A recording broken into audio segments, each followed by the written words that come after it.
ओम नमः शिवाय। राधे राधे फ्रेंड। वीणा Deepak Soni YouTube channel में आप लोगों का स्वागत है।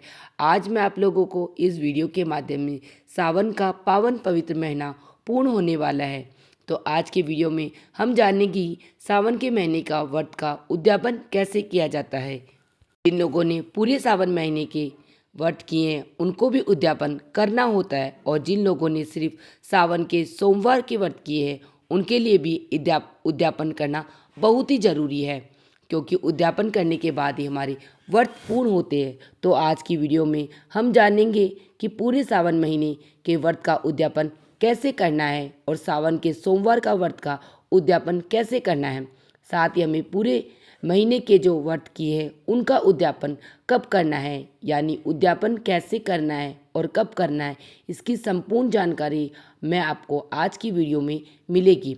देखिए, जिन लोगों ने पूरे सावन के व्रत किए हैं वो पूर्णिमा के दिन उद्यापन करते हैं, क्योंकि पूर्णिमा को सावन का जो महीना है वह पूर्ण होता है।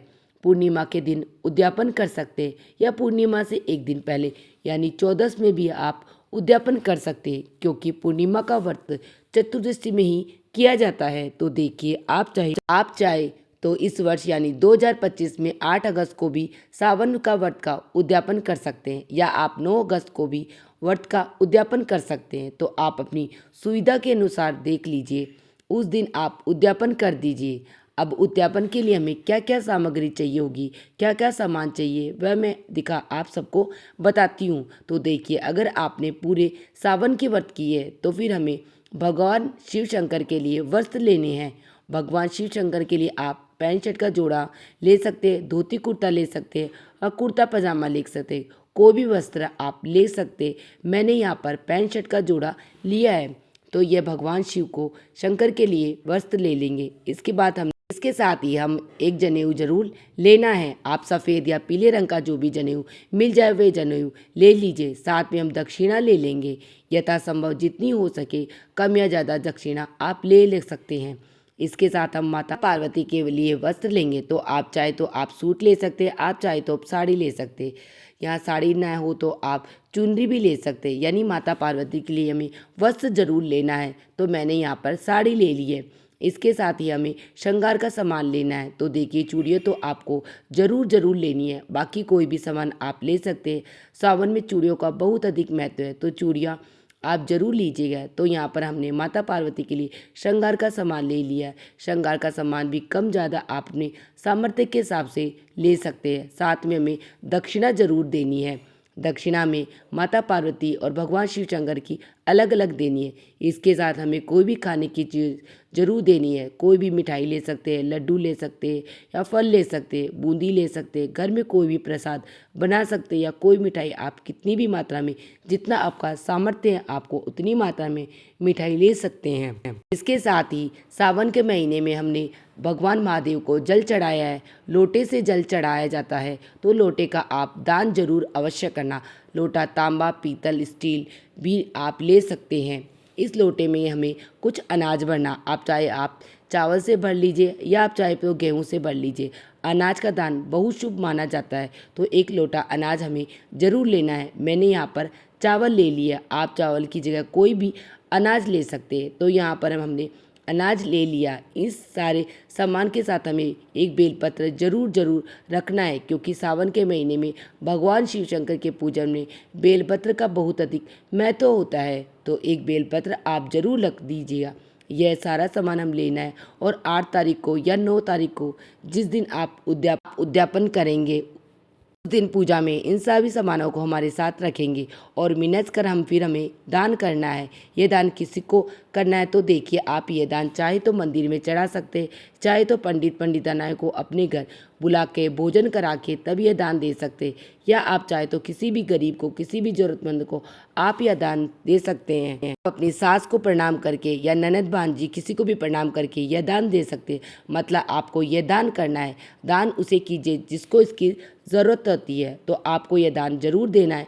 इसके अलावा देखिए, आप चाहे तो कन्याओं को भोजन करा सकते हैं, पंडितान को भोजन करा सकते हैं, सामान को कितना भी बढ़ा सकते हैं। दान की कोई सीमा नहीं होती है, आप कितना भी दान कर सकते हैं। जो ज़रूरी चीज़ें वह मैंने दिखा दी है। देखिए सारा सामान एक जगह पर हमने रख दिया। फिर हमें अपने सीधे हाथ में थोड़ा सा जल लेके यह जल हमारे सारे सामान के ऊपर से 7 बार हाथ फिराकर फिर हाथ जोड़ लेना है। इस तरह से सारा सामान मिनस के और फिर हमें दान करना है। कोई भी चीज़ जब दान करते हैं तो पहले जल का हाथ फेर देते हैं यानी मिनस देते हैं, इसके बाद फिर हम दान कर देते हैं। तो हमारा उद्यापन ये सारी सामग्री हमें दान करनी होती है।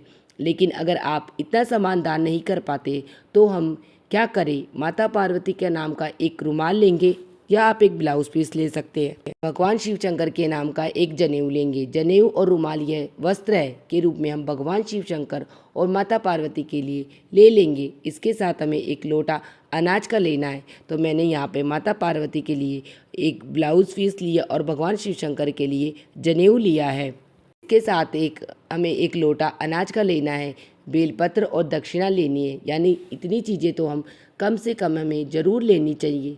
ये सारी चीज़ें मिनस कर फिर आप ये दान दीजिएगा। दान आप किसी पंडित को दे सकते, मंदिर में चढ़ा सकते, किसी भी गरीब को दे सकते। तो ये सारी चीज़ें हमें दान करते हैं। तो फ्रेंड्स हमें पूरे सावन के व्रत का दान करना है, यानी पूरे सावन का उद्यापन तो इस तरह से हो जाएगा। और उद्यापन कब करना है वो मैंने आपको पहले ही बता दिया। इसके साथ ही अगर आपने सिर्फ सावन के सोमवार का व्रत किया है तो भी आपको उद्यापन जरूर करना चाहिए। उद्यापन के लिए हमें एक लोटा अनाज ले लेंगे। आप कोई भी अनाज ले सकते हैं। साथ में हम उस पर एक बेलपत्र रखेंगे और कुछ दक्षिणा जरूर रखनी है। दक्षिणा कम या ज़्यादा कितनी भी आप ले सकते हैं। इसके साथ हमें कोई भी प्रसाद लेना, आप लड्डू का प्रसाद ले सकते, कोई भी फल का प्रसाद ले सकते, 1.25 किलो, 11 21 कितना भी आपका सामर्थ्य हो उस हिसाब से आपको कोई भी प्रसाद ले लेना है। ये सारी चीज़ें हमें मिनस कर यानी अपने हाथ में थोड़ा सा जल लेकर इन सारी चीज़ों के ऊपर से हाथ फिरा कर ये चीज़ें हम दान कर देंगे। तो इस तरह से भी आप उद्यापन कर सकते हैं। अगर आपने सिर्फ सोमवार का व्रत किया है तो आप इतना उद्यापन बहुत आपके लिए रहेगा। आप इतना भी कर सकते हैं। बाकी आप चाहे तो आप उद्यापन की सामग्री को कितना भी बढ़ा सकते हैं यह या घटा सकते हैं। यह तो ज़रूरी चीज़ें जो मैंने आपको यहाँ बताई है। तो फ्रेंड्स ये थी सावन की बहुत ही सरल उद्यापन विधि। आपको मेरी उद्यापन विधि कैसी लगी मुझे कमेंट बॉक्स में हर हर महादेव लिख के ज़रूर बताना। और आप लोगों को मेरी वीडियो पसंद आई और आप लोगों के लिए थोड़ी सी भी यूज़फुल है तो प्लीज़ वीडियो को लाइक कर लेना और चैनल को सब्सक्राइब कर लेना, जिससे आने वाली वीडियो का नोटिफिकेशन आप लोगों को मिल सके। वीडियो देखने के लिए आप सभी का धन्यवाद। ओम नमः शिवाय, राधे राधे और सावन के महीने की बहुत बहुत शुभकामनाएं। मिलते हैं नेक्स्ट वीडियो में।